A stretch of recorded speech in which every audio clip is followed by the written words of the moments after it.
Okay, it seems we are online now, so welcome everyone.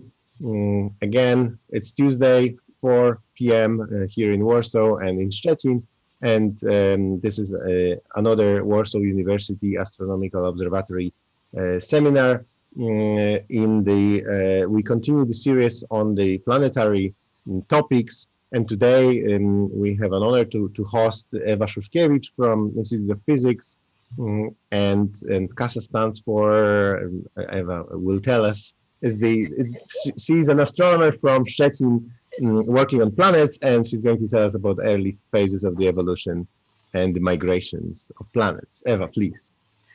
Thank you so much, Łukasz. I'm really pleased, and I would like to thank you for the invitation. For this series of lectures covering different aspects of planets. And this is, really extremely interesting series, and I'm very glad to be part of it. So quite a lot of time I spent recently to work on the early phases of the evolution of planetary systems. And I would like to share with you today some of the results which I think they are coming to the very nice end to the development of the mechanism which we found in the past, and we developed it further, and also other people join into this. So I will be talking mainly about one particular mechanism of wave-planet interaction and how important it is. So that's why I'm in orbital migration and its consequences. We will be looking for a verification of our understanding through the modeling and comparison with the observations. So I was asked to say what is CASA star, and so I would like to say that I work in the University of Szczecin at the Institute of Physics, and the group of CASA star, which is the Center for Advanced Studies in Astrobiology and Related Topics. So the outline of my talk today is, first, I would like just orient you in where we are in this whole sequence of the processes which are important and which leads to the formation of planetary systems. And then I will shortly talk about the reason why we are talking about orbital migration, why it's so interesting, or why it's important to sort of to study this. I will sort of shortly introduce also what do we know about the we know about the migration. Of course, in short, just those things which will be necessary to show my main topic and to let you fully understand what the importance is of wave-planet interaction in the whole process of formation. And at the end, I would like just to say that this mechanism can change our understanding or expectation, what we are looking for in among the observed properties of planetary systems. So that's, I think it's very interesting and important to understand this fully. So first of all, let me say briefly where we are. It means what will be the period, what will be the state and of time in the sequence of formation of planetary systems that we will be talking today. The planets form together with stars. I mean, together in a sense, it is a coupled process, and they are starting in the dense molecular clouds. And if the conditions are favorable, so the gravitation collapse can take place, and then the material which is in the molecular clouds, it's just the material which will form the star and planetary system later on. So then when a collapse is going on and protostar is formed, and the material forms also the rotating disk and an envelope. The system is embedded in the envelope. It's very difficult to observe it. The next stage is the dissipation of the envelope, and we are sort of seeing more clearly the disk around the star, the jet or bipolar flow, which is not so well collimated. So these four stages take roughly a million years, 1 million years, so a few million years. And what is coming next is the really very substantial depletion of the dust and gas in the system, and we are going to the stage of planet formation, and we will be talking about this particular part. And a few weeks ago, we've got here the talk by Joanna Drążkowska, and she was describing the situation, which is a little bit earlier on from what I will be talking about today. In the situation we will be describing today, there is a still gaseous disk, not much dust, so it will be not included in calculations. And the protostellar cores or protoplanetary cores or protoplanets or even already formed planet will be still embedded in the gaseous disk. So this will be the period where we will be mainly interested in today. Of course, very important is the next stage, because in order to be able to verify what we are expecting, what we are modeling, what we are trying to infer, must be verified. And the very rich material which we've got after discoveries of so many exoplanets and extrasolar planetary systems give us a possibility to do that, because we will need the data from the detected observed planetary systems in order to say I mean, where we are going to and what are the processes, and verify our interpretation. So first of all, why we are talking about the migration?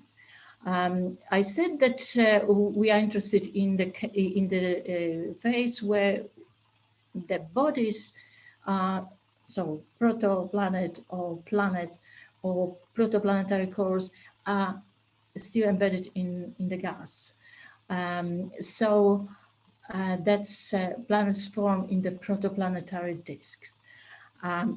And if they are there, I mean, they are not just sitting there, but there is a very important and difficult or even impossible to avoid interaction of the tidal interaction between the matter in the disk and with planet.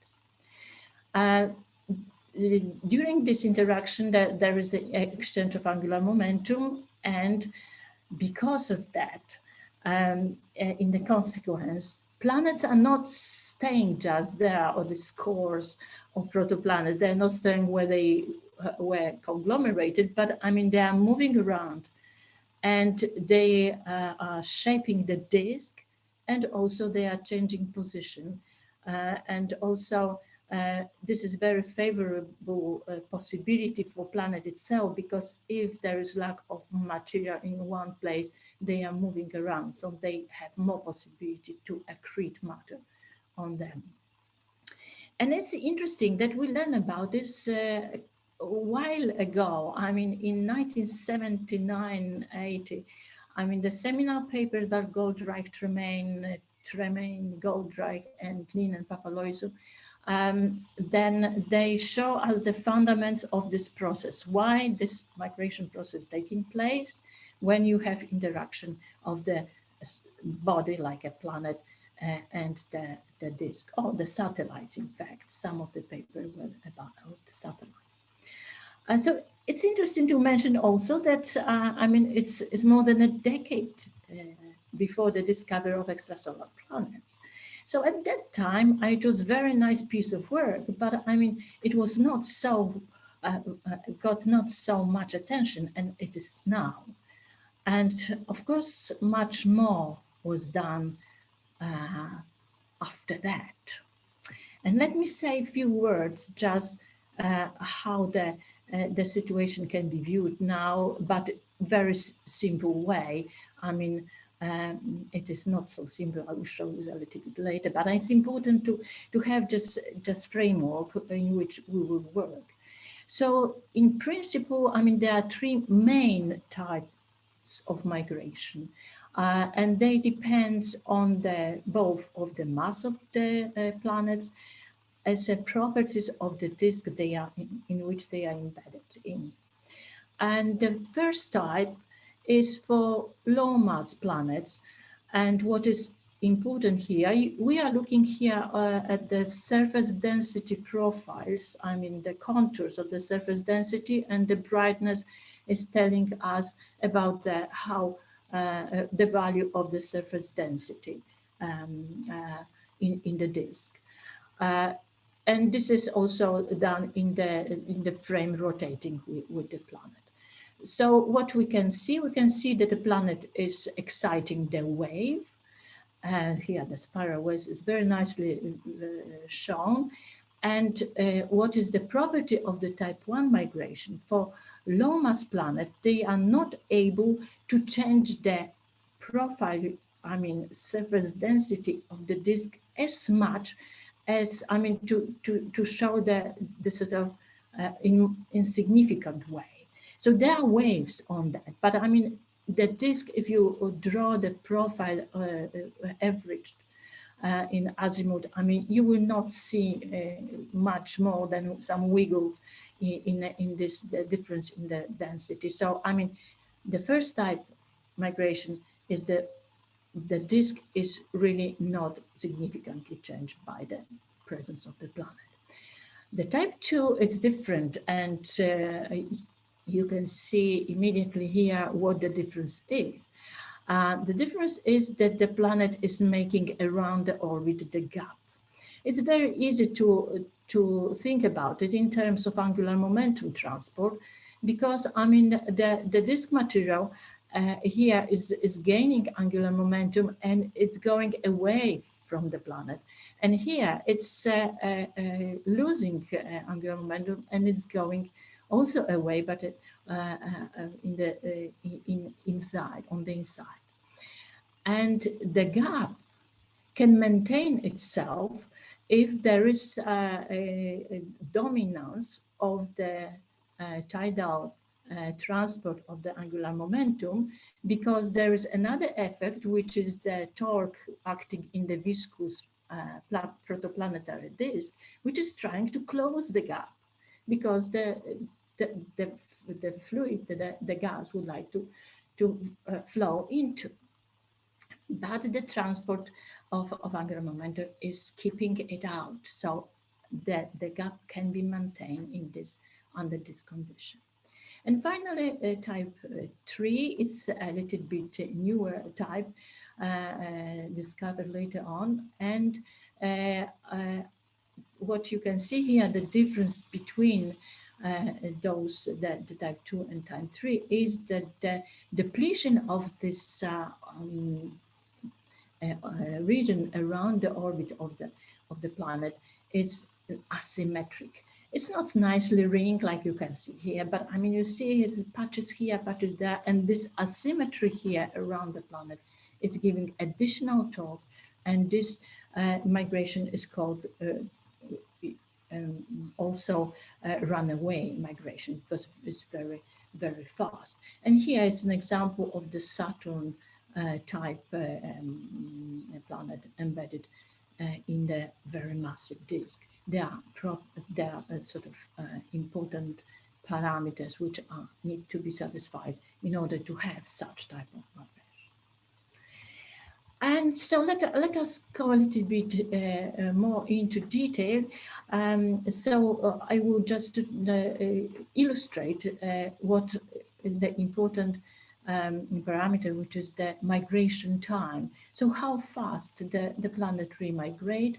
And you can show this on the simple graph where the migration time versus the mass of the planet. So then you can, for the simple cases, you can calculate how fast the planet should migrate. And the description of analytic forms for this formulas for this migration was derived by Tanaka, Takeuchi and Ward 2002 in this particular form. Of course, other people work on this as well, but I mean, this form is taken from the paper of Tanaka and others. And what you can see here very nicely, what is also illustrated on the graph, that I mean the orbital, the migration time is depending on the mass of the planet. So if planet is more massive, it migrates faster.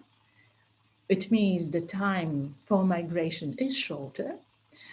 And if the mass of the planet is lower, so then migration is slower. M stars are the central mass, so the mass of the star. Sigma P is the surface density. R is the location of the planet. H over R is the so-called aspect ratio of the disk, where the H is the high scale of the disk, R is the radial coordinate, and finally is the angular velocity at the planet position. So as you see, the type 1 migration is quite fast. It depends on how on the mass, of course, but I mean the masses which we are interested in, the time scales are even as short as a few times 10 to 5 years. That's the problem, but we will be not talking about this today. And the type 2 migration, which I show you with the gap opened, this is the classical formula, which is valid, as we know now, just in a limit. It means the gap is really empty. The gap is, and it's just, there is no matter left, I mean, not even the small amount. So this is the clean gap, stationary clean gap. And then you can describe this migration very simple terms, because it will depend only on the viscosity, which is here designed by mu, viscosity in the disk. So that such planet will be just migrating with the disk with such speed or velocity. And of course, the gap opening depends how big the mass of the planet is, and depends on viscosity, because I mentioned to you that the viscosity in the disk is trying to fill the gap, and the angular momentum transfer, the tidal interaction is trying to keep it open. So it's just fight between those two. Okay, and now that's the simple sort of the basic of the the extremes, or two extremes: small planets, low mass planets, which they do not disturb this much and they do not open the gap, and here the type 2 migration, the gap is fully open. So how can we verify our understanding of migration? Of course, now, as Joanna already mentioned, now we have observational techniques which are able to get inside the different phases of the formation of the planets. But I mean, still, they are much earlier than what I am talking here about. So there is another one important consequence of the migration, and this is the mean motion resonance. It's very easy to imagine that if you have two planets in the disk, one is migrating faster and one is migrating slower. So if the one which is migrating faster is on the outside, so in time it will try to catch up with the slower migrating planet. And this make the possibility of changing orbits in such a way that you are passing through or close the mean motion resonances. And there is a good chance that these planets will be locked in the mean motion resonances. Mean motion resonances are observed in the planetary systems which are detected till now. They may be not so many, but I mean they are, and we have that good evidence for that for many systems. For example, the TRAPPIST-1 can be one example, but that's just mentioned the most famous one. So here I've got two examples of the different type of studies which are showing that indeed, if you have two planets, here I'm showing you on outside is 4 Earth masses planet, and on inside just Earth mass.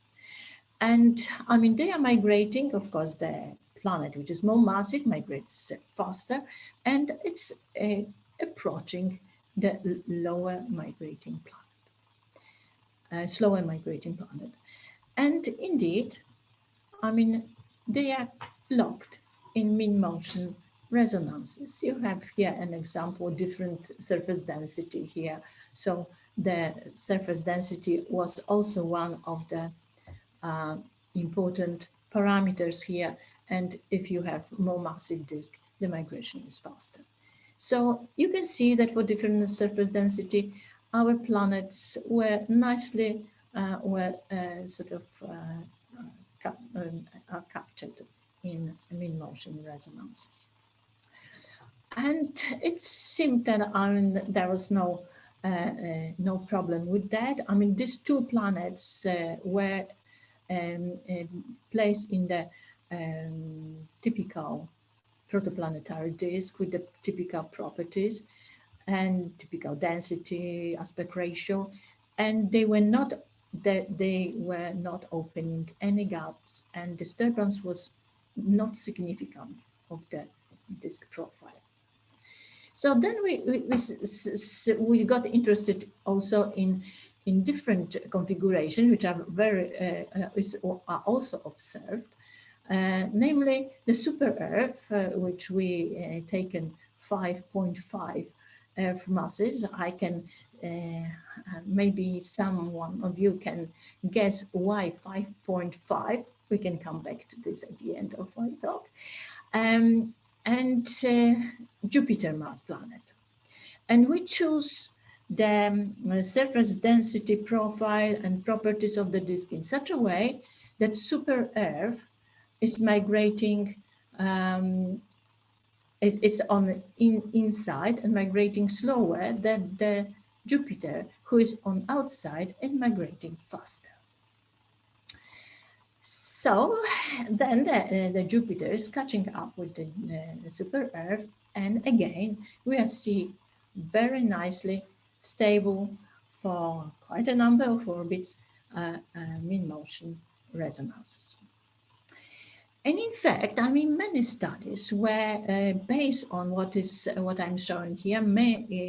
Mostly, this was about the low-mass planets, saying type 1 migrators, so low-mass planets, they are going to always go to the nearest possible mean-motion resonances. And we are really observing that. I will come back to this also at the end of my talk. However, there could be such, what I said now, it could be some impression that, I mean, you should always got the resonance. And in fact, we thought that it's so. I mean, there was no reason to think that it will be differently, but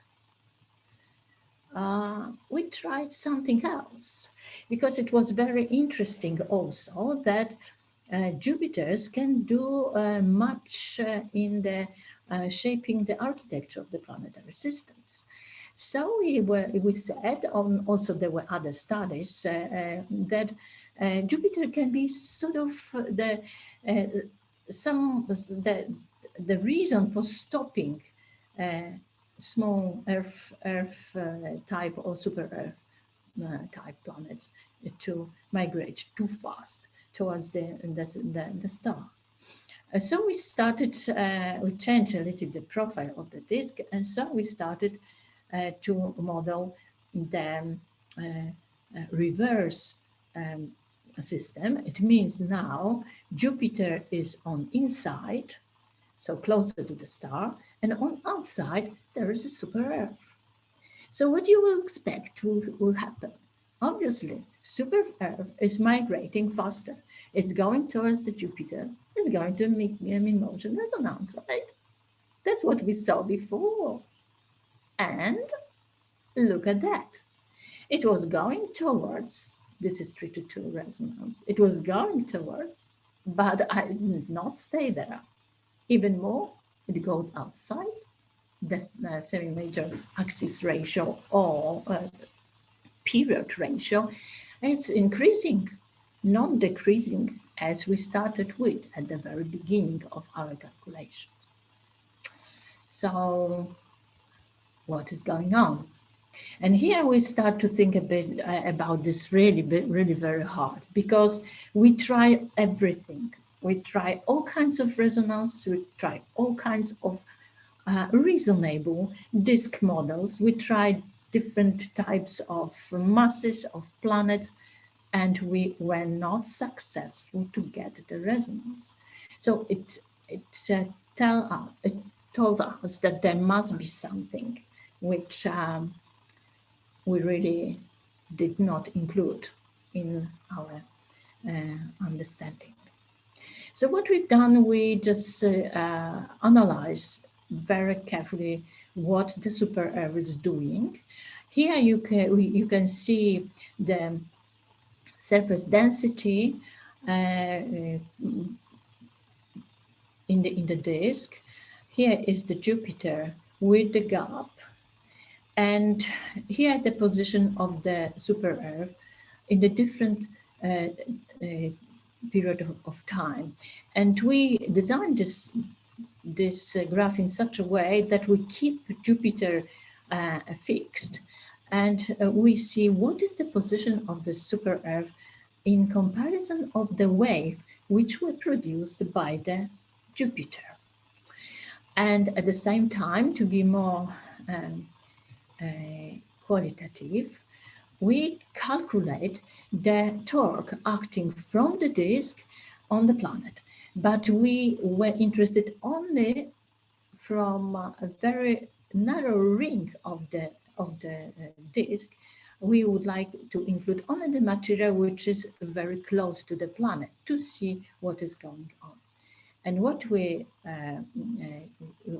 we can see here is more or less one orbital period of the super Earth, and then you can see the torque, which is here is negative, here is crossing the zero, and it's becoming positive. I've forgotten to tell you that, I mean, if the total torque, so summing up all tidal forces from the external part of the disk, the internal part of the disk, you can see from this balance, you can see if the planet will migrate inside or will migrate outside. And if the torque, total torque is negative, it's going inside and inward. And if it's positive, it's going outward.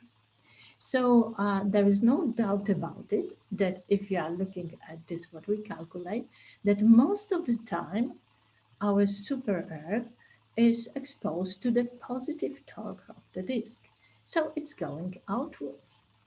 So that's why, I mean, we cannot expect the super Earth will catch the Jupiter because of the existence of waves which were excited by the Jupiter. I mean, the planet cannot get any closer because, I mean, angular momentum transfer to the planet of this part of the disk, it's bringing it up, not down. So if this is the case, so we decided to do another experiment to be really very sure if we understand what is going on.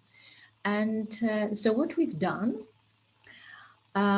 we started new simulation of the same configuration.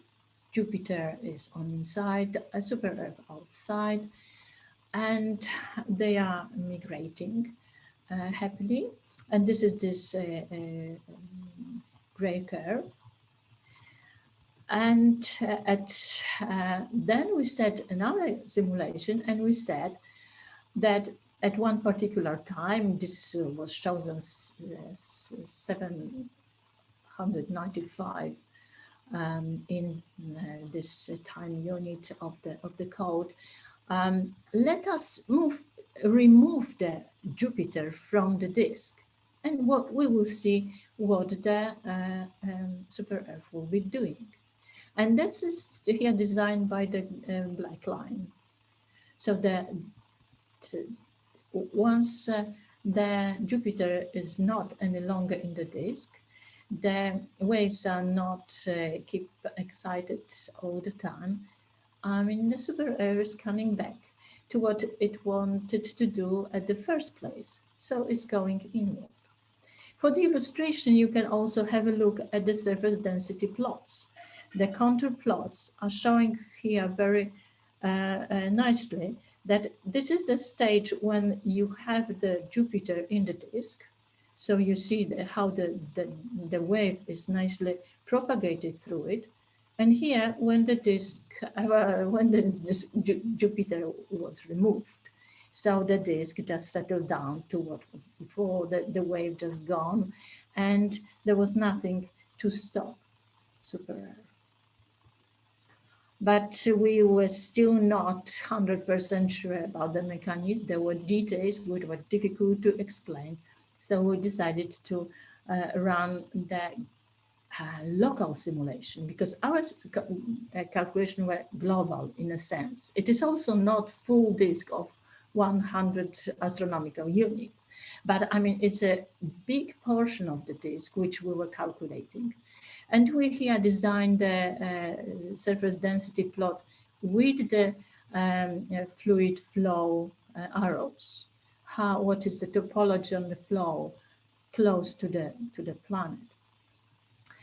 And we see that something is going on, that I mean the torque is coming also from the perturbation of the disk flow itself. It's not so smooth as it should be in unperturbed disk.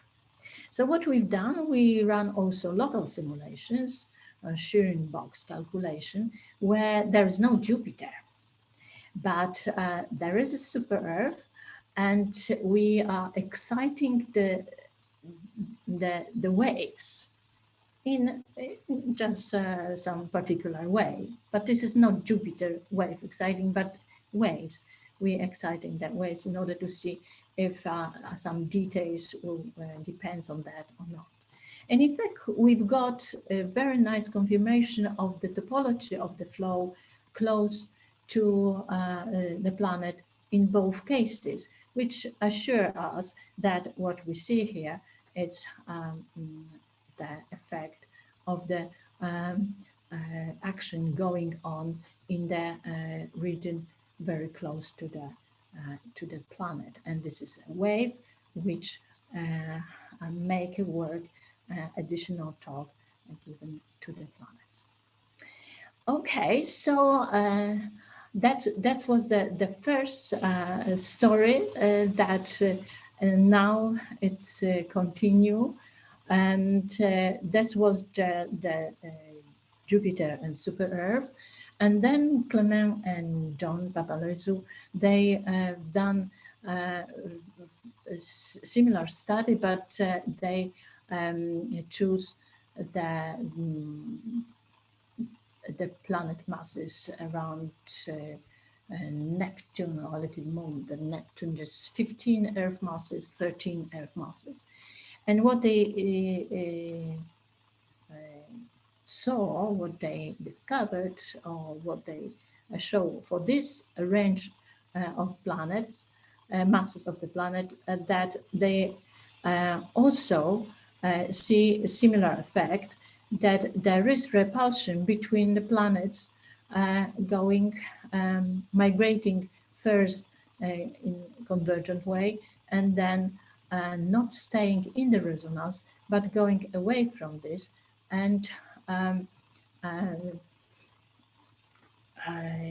the migration is started to be divergent. I will not go into details here. I mean, they show that when this repulsion is less effective, it's, as you can imagine, the best thing to understand this is to look at these two pictures. And what is very important, it's important the distance between planets, because it's important that the wake density wave, it can be can perturb the region of the orbital region of the planet, one planet and the second planet as well. And what is essential, what you can see here is that both planets, or at least one planet, needs to open at least partial gap, which you can see here by these blue lines. In the second case, you see the planets are less, are more distant. They are away a little bit more distant than in this case, and the wakes are not able to perturb the orbital region of the second planet as efficiently as it is done in this case. And in this case, the 3 to 2, in this case, 2 to 1 resonance is maintained. And now there is, I mentioned that there is a lot of development now in the field, because I mentioned to you the type 1 migration, no gap. Type 2 migration, fully clean gap. But of course, there are plenty cases in the middle when there is only partial gap present. And already in with our early study, we noticed that Jupiter is not really migrating as it should, according to the formula of the pure, clean type 2 migration. But I mean, at that time, we did not understand how to describe it better. And now there are quite a lot of authors doing that, And also we with Kazuhiro Kanagawa and Tanaka, we consider the cases of such planet, and we arrive to the formula a little bit more complicated than the one I showed you. However, we can, knowing the mass of the planet, knowing the aspect ratio of the disk, knowing the viscosity, which is here is, sorry for changing the nomenclature. This is the Shakura-Sunyaev alpha, which corresponds to the kinematic viscosity through the disk thickness. However, this is the viscosity ratio, aspect ratio of the disk and mass of the planet. Knowing that, you can predict how fast the planet will migrate. And it's very interesting to know how the partial gap opening planets can migrate. Doing that, studying the partial gap opening planets, we were able also to say when there is this transition from the type 1 and type 2 migration, and one can also have a simple phenomenological form to know when the gap will be open enough to change the migration and when not. And of course, what we can also predict, when the convergent migration will take place and when divergent. That's the same argument I already show. And indeed, with Kazuhiro, we check if it's really so. Those are the masses around super Earth masses. And here it's a little bit higher than that. And as you see, if there's more than one, it should be convergent. It is. And the same with the ratio of the migration times of the inner planet and outer planet. If it's less than one, is divergent. And that's what our calculations are showing. To make it also easier for people to know a little bit in advance when the planet can migrate and be trapped in the resonance when not, we also designed the simple diagram which will tell you if you have mass of the inner planet, you can have a look and outer planet, and you can see that in this case will be divergent. Okay, and there is also a very interesting question about the repulsion between planets due to wave-planet interaction on the super Earth mass range, and the repulsion is efficient also here. And the answer is yes, but I will tell you about this some other time. And at the end, I would like to shortly discuss the observed consequences of what I said. So what I'm saying that the repulsion between the planets in multiplanetary systems, if the conditions are favorable, it means when they are opening partial gap and they are close to each other, and we know that many systems they are, so they can be very efficient, and if they arrive to the mean motion resonance, well, there is good chance they will not stay there, so they will go away.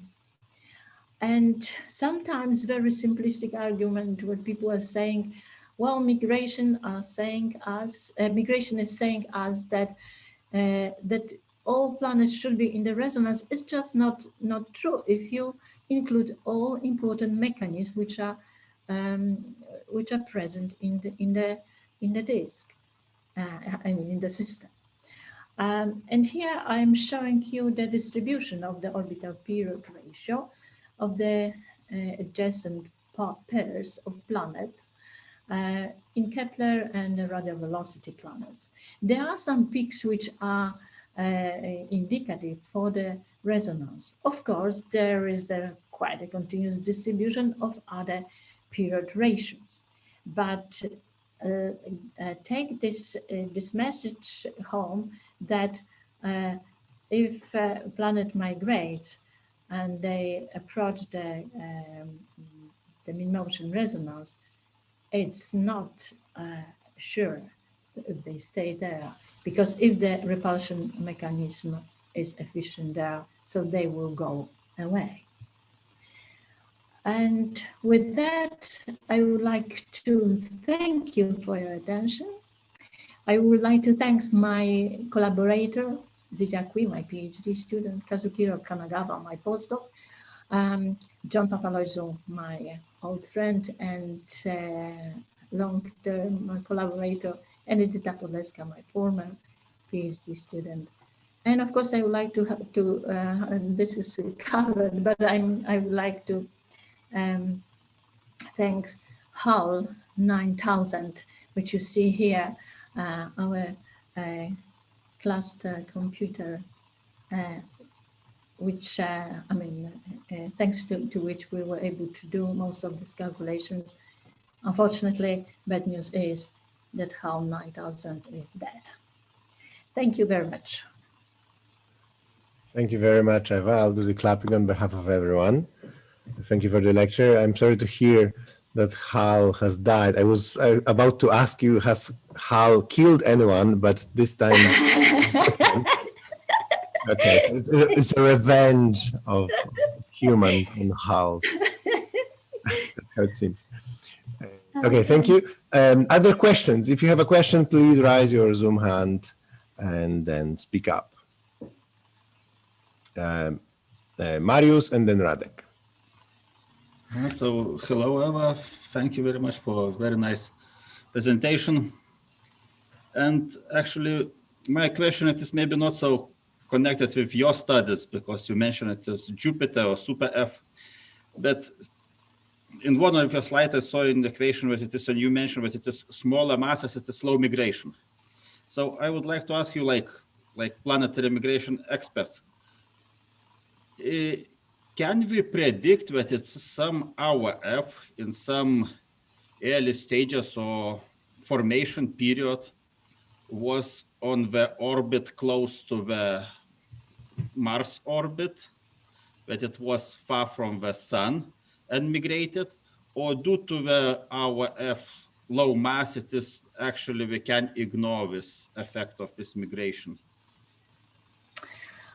Oh, that's being honest, very complicated question, because I mean, in our solar system, I mean, it's the process of migration looks quite complicated, in a sense that it was not just simple going, I mean, convergent migration going to the resonance, and you can see this. So there is rather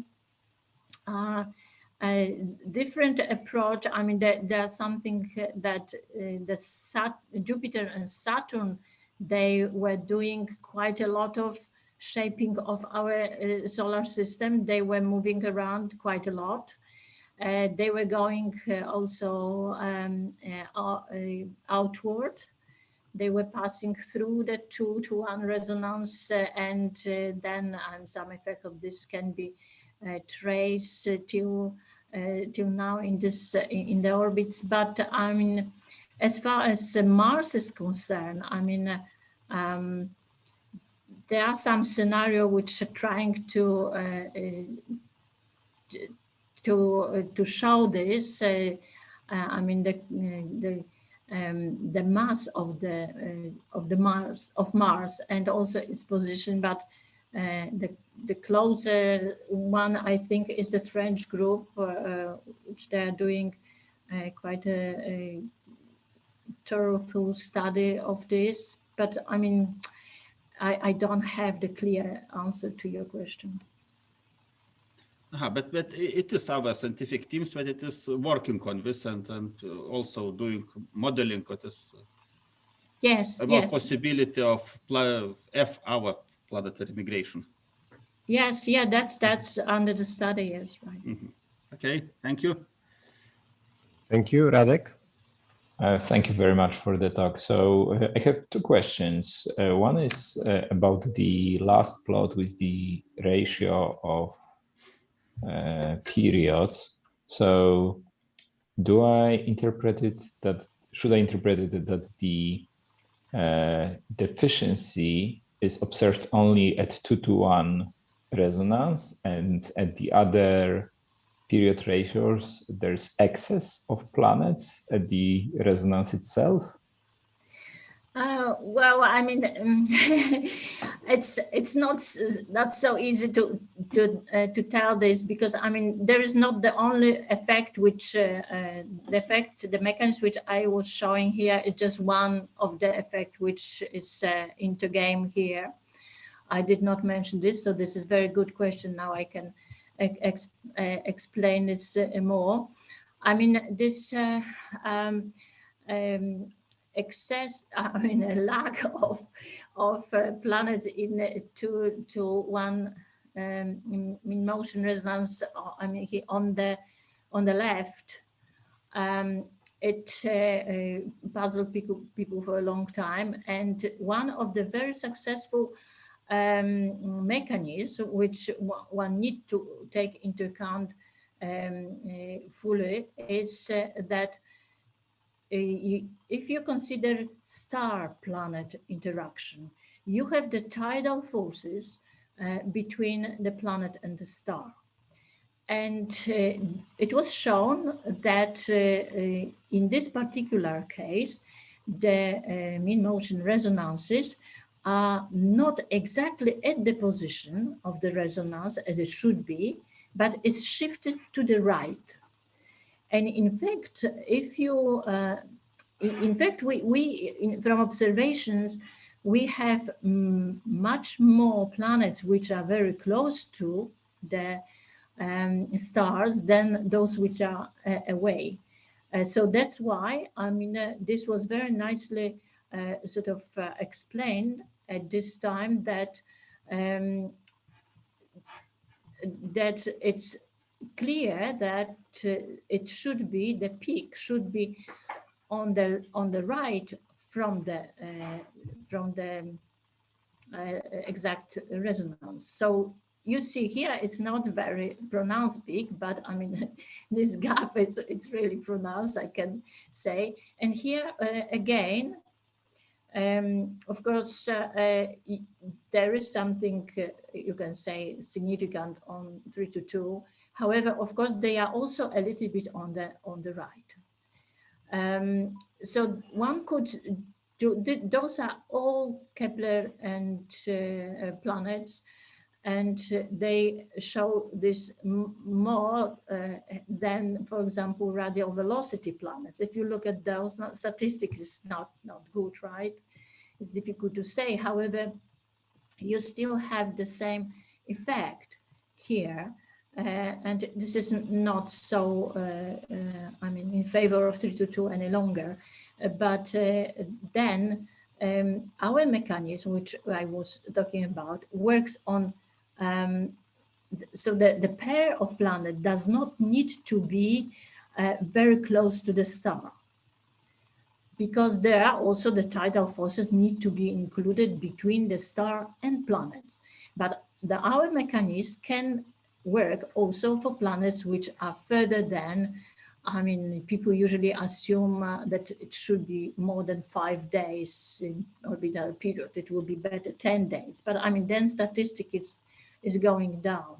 So that's why, I mean, here, I mean, there's a lot of discussion about this particular diagram. That's why I'm showing it. There is recently also the mechanism of instability that this planet really go to the resonance, but then when the disk is dispersed, then there is some particular instability which cause them to go away from this mid-motion resonances.